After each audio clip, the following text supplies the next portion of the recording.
Ano pa ang next level ni Mr. Chinkitan? Personally, where I came from, I was hungry for money. Ang goal mo talaga kumita ng pera. But I have already passed that. I-realize ko, from being hungry for money, being hungry for success, right now, ang hunger ko is for significance. Pero ang goal ko na talaga is on how can I be able to help other people. Right. The reason why God wants to bless you and me so that we can become a blessing to others. Ultimate goal ko sa buhay is to make ₱1 million a day so that I can give 900,000 away. I see you as very knowledgeable talaga on finance, on investment, and yet majority of your content really is pag-iipon, pagmamanage. Is it by choice that you don't teach much on financial investments? Ano mas maraming tao? Ang taong may pera wala. Yung struggling. Doon ako nang galing. Malambot ang puso ko at saka mababaw ang luha ko talaga para sa mga taong pag nakikita kong nag-iikaos. Makikita mo na sa labas ng TV5, nakapila na yan para kay Tulfo. Maraming nakapila doon na humihingi ng tulong sa kanya. Hindi ko kayang binibigay ni Tulfo, pero kung kaya ko, tulungan sila paano magbago ang kanilang pananaw, magbigyan sila ng panibagong pag-asa.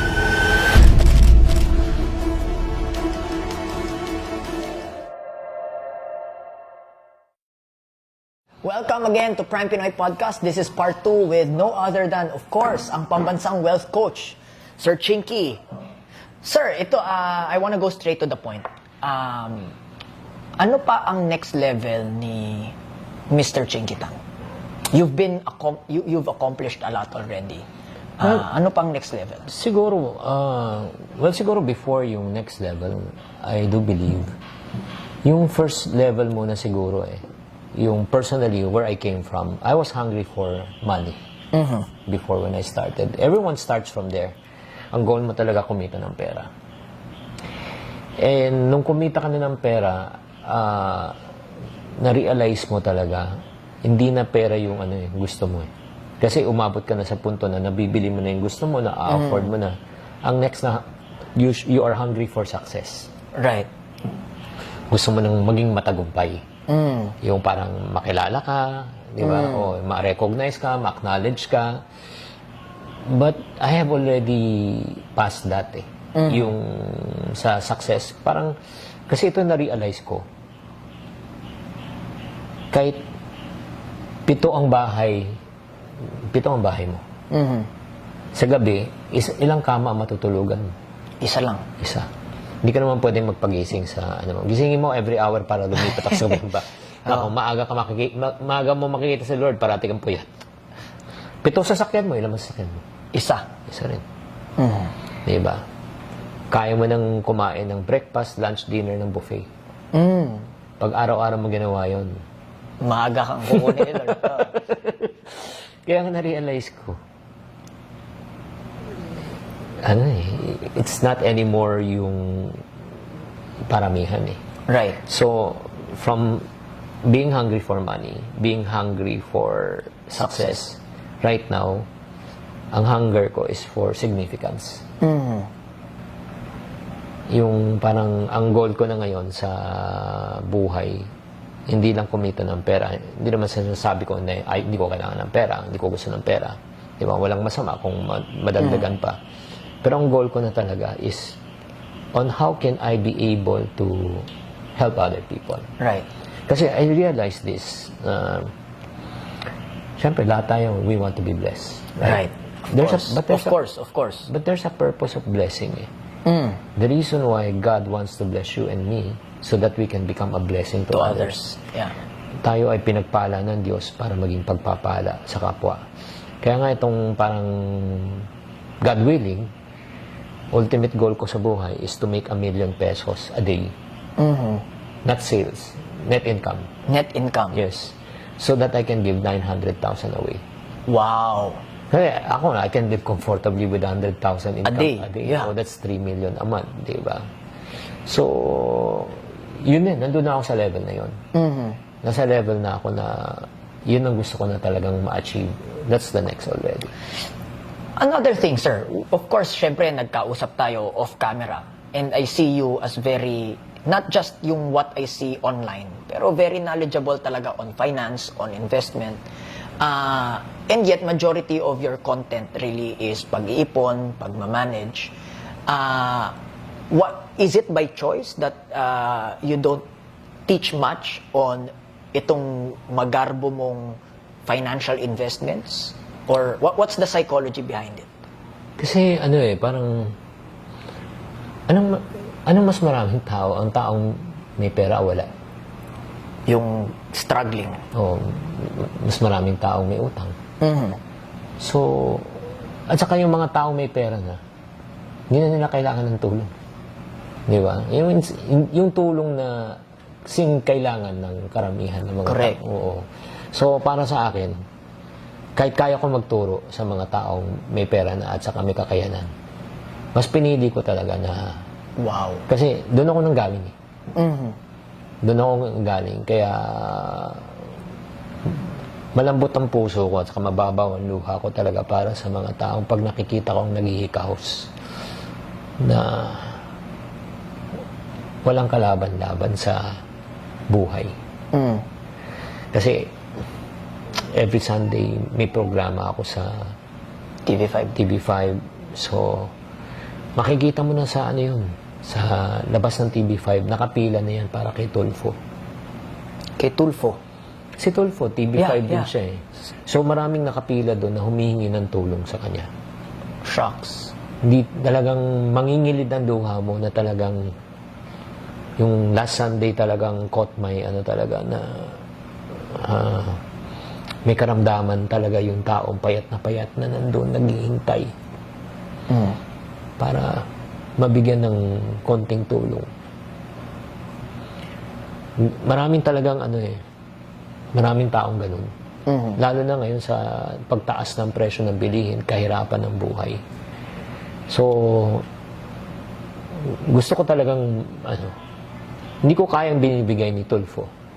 Pero ang kaya ko is tulungan sila paano magbago ang kanilang pananaw, magbigyan sila ng panibagong pag-asa. At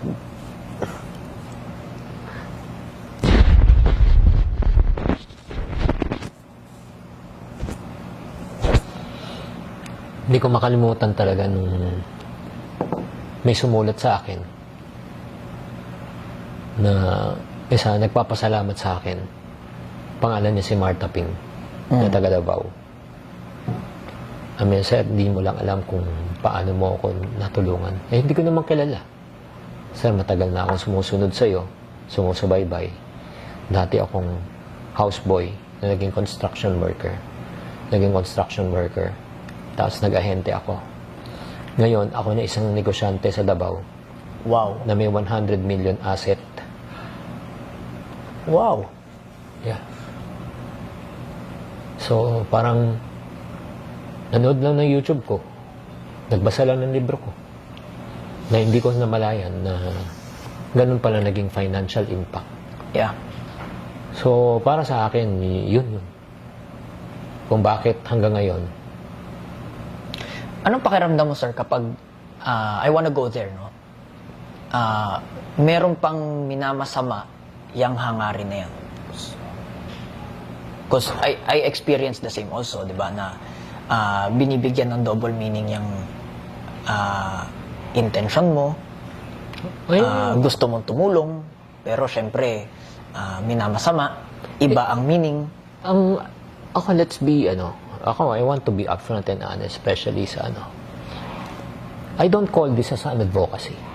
No. Bakit? Kasi I'm profiting from this. Yeah. Di ba? Profession ko to eh. Career ko to eh. Bilang isang broadcaster, nababayaran ako. Di ba? Ng stasyon. Pag ako ini-invite sa mga speaking engagement, binabayaran ako eh. Right. Hindi ko pwedeng tawaging advocacy yan. Mhm. Di ba? Kasi ang advocacy, ika nga na tumutulong ka na walang kapalit eh. Minsan di ko tinahawag na profesyon to. Di ba? Pero yung pagtulong ko is pagturo eh. Hindi ko tinasabing tinutulungan ko na walang kapalit eh. Right. Right. Nagtuturo ako. Mhm. Oo. Pero binabayaran ako. And there's nothing wrong with that. Wala namang problema kasi nga may nagtatanong sa akin.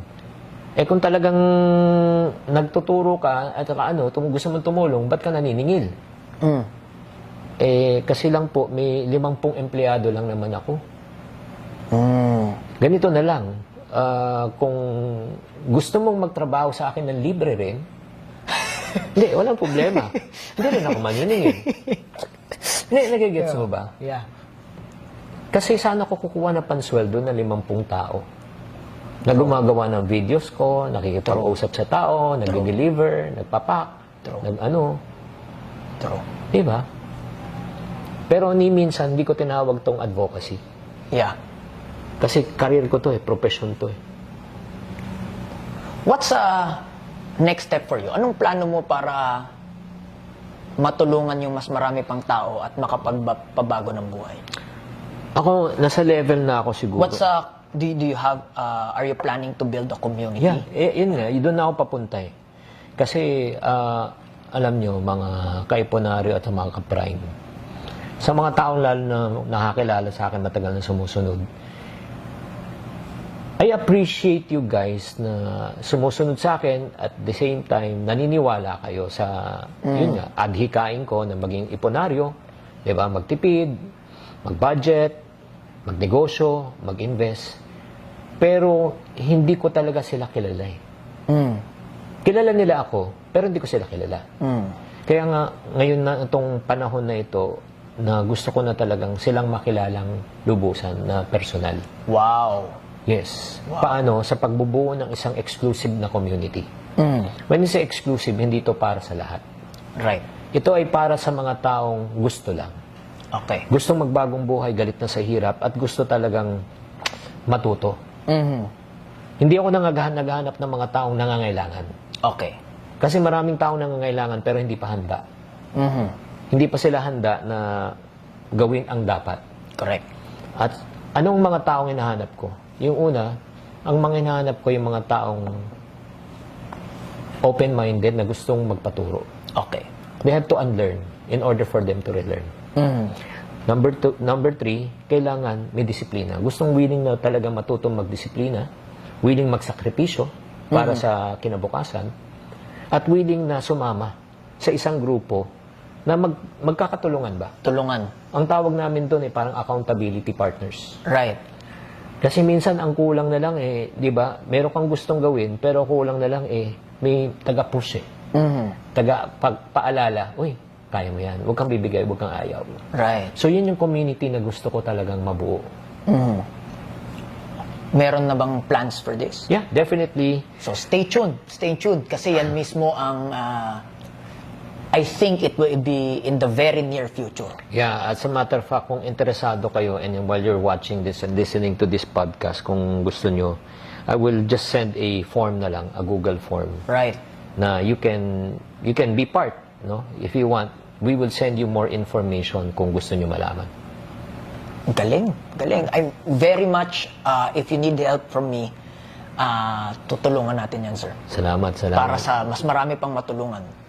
Salamat, Migs, at maraming salamat sa mga ka-prime na nakikinig at Isa sa mga vision ko rin kasi talaga, Sir Chinky, very clear yung vision ko Making dreams happen by seeing 1 million Filipinos having at least 1 million pesos each in the bank. So, ang ganda nun. Ako, ang vision ko rin, align naman tayo. 1 million iponaryos. Yeah. Diba? Kung mag-ipon muna siya, para sila magkaroon ng 1 million. Yeah. Diba? So, pagkatapos niyan, ite-10x na natin yan. Wow! Stay tuned for that kasi kapag sigurado inside that community, the moment you get your 1 million, that will be your front door. Promise, no, sir? Front door pa lang ang 1 million towards your next million, towards your 5th, your 10th, and your 100th million. I hope this helps you to become top of mind, best in class, and mission-driven. And in short, this is what you will call a Prime Pinoy. Have a good day, everybody. God bless you.